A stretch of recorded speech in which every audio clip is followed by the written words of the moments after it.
Pasensya ka na kung di ako nakakapag-dinas, ha? Medyo busy lang sa... Busy? Busy saan?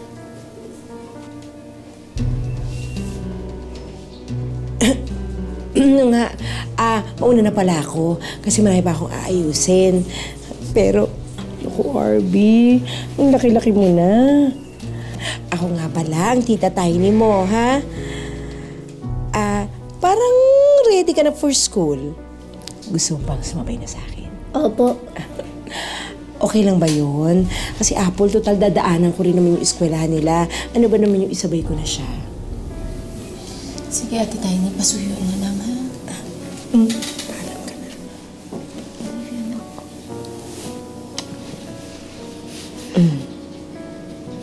Tay. O siya, alis na kami, ha?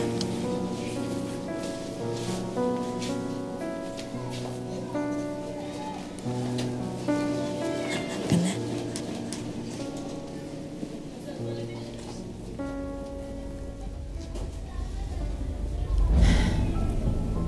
Bernard,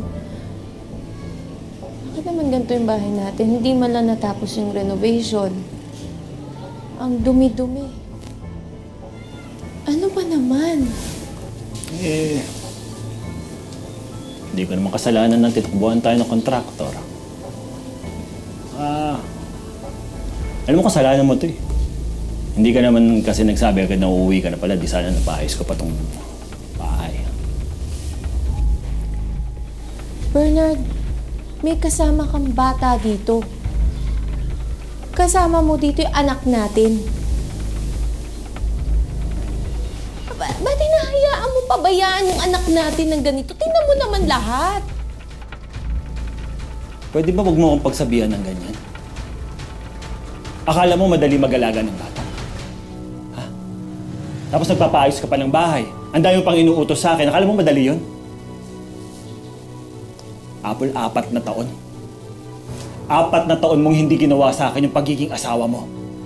At pagiging ina kay Arby. Kaya wala kang karapatan para pagsabihan ako ng ganyan. Bernard, nagtatrabaho ako sa Singapore. Ano ba sa tingin mo ginagawa ko? 4 na taon na nagbabakasyon lang? 4 na taon na iniwan mo sa akin lahat. Lahat ng problema. Sa akin lahat!